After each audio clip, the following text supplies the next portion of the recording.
Hardly Failing by Will Treasure. It's a trope of journalism that the best stories are all about failure. And if you look at the most successful stories in climbing, the same theory seems to hold. Touching the Void, The White Spider, The Philosophy of Risk, and many more are about failure and suffering on a grand scale. Even the modern video content is about repeated failure before success, or the high consequence or likelihood of failure. We need stakes. So naturally, this is a story about failure. But no one gets hurt, no one even gets particularly cold. No storms occur, and everyone gets their dinner.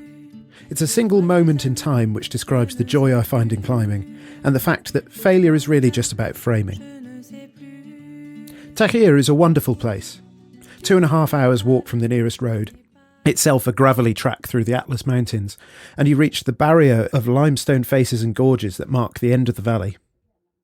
A few hundred self-sufficient Berber farmers live here. There's a primary school, a small shop, and a couple of guest houses. Days are simple. Children in the playground, people tending the tiers of fruit and vegetable patches by the river, or walking herds of sheep and goats around the valley to make the most of the sparse pasture. We arrived in the middle of March, with the north faces dusted with snow and the greenery subdued, but it was beautiful. We spent a week shivering up the faces before the weather warmed and spring arrived. The cherry trees blossomed and colour began to return. With the cold winds dying down, we began to think of more adventurous objectives. We settled on a route called l'Axe du Mal, the Axis of Evil. It tackled one of the most spectacular walls deep inside the gorge. It was above our pay grade, but we figured with a few sneaky pulls on gear and bolts on the hardest sections, we'd be able to get up it. We set off at 5:30 a.m, bellies full of mint tea and instant coffee. The approach is an adventure in itself. It took the best part of 3 hours to cross the hills and traverse the gorge on the Berber paths. Several sections are hammered directly into the rock faces, towering 800 metres over your head. Eventually, we were boulder hopping in the base of the gorge, and the sun had risen high enough to light the tops of the faces. We stomped through snow patches in the cold depths of the gorge until the 600-metre west-facing wall appeared, lit by the light reflected from the opposing wall. L'Axe du Mal is certainly imposing. The face is slightly concave, steepening slightly with each pitch, before busting through a boulder problem in an overhang at 350 metres. The wall glows golden in the afternoon sun, but a sombre terracotta in the morning shade.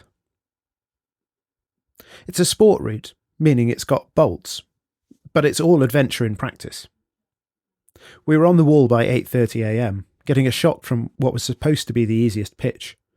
The bolts were spaced out, and the route follows water-worn runnels on the face. Jug handholds appeared occasionally, but for much of the route you're on your fingertips. The friction is amazing, the climbing intricate and often blank and confusing.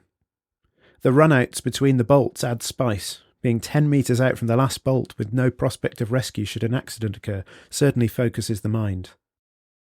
Duncan and I swung leads for 10 rope lengths, hauling a bag with food and warm jackets. The sun hit the wall in the early afternoon, making the shade at the bottom of the gorge seem even darker. We climbed out above the shadows, every pitch a joy, every pitch hard, until we reached the roof, and we both fell for the first time. Another pitch or two, and we were done. We weren't at the top. It was unspoken at first. If you climb with someone for long enough, then you know what they're thinking. We'd had the same experience on a first ascent in Greenland a few years ago. When it was getting late, we'd run out of food, we had no bivvy equipment, and yet we both carried on. There was no need to say anything, just get on with the job in hand. In Taghia it was the same, but different. We both knew we'd failed. We'd expected to fail, but the climbing had been so absorbing that it had taken longer than expected, and the upper pitches were even harder. Descent from the summit would be complex in the dark, and a mistake would be a bad idea. We'd just climbed 10 of the most unrelenting and intricate rope lengths we'd ever done. Every inch of the climb was a joy. The situation incredible. Exposure, sunshine, shadow and isolation. We cut our losses and abseiled down.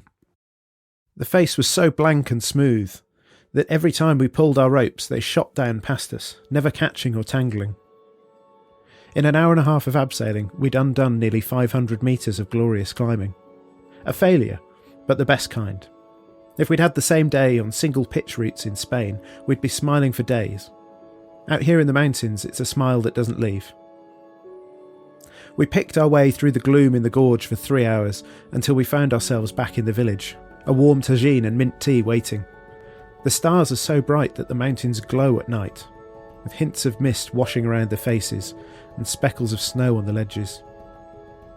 It's a failure on paper, but that's not the full story.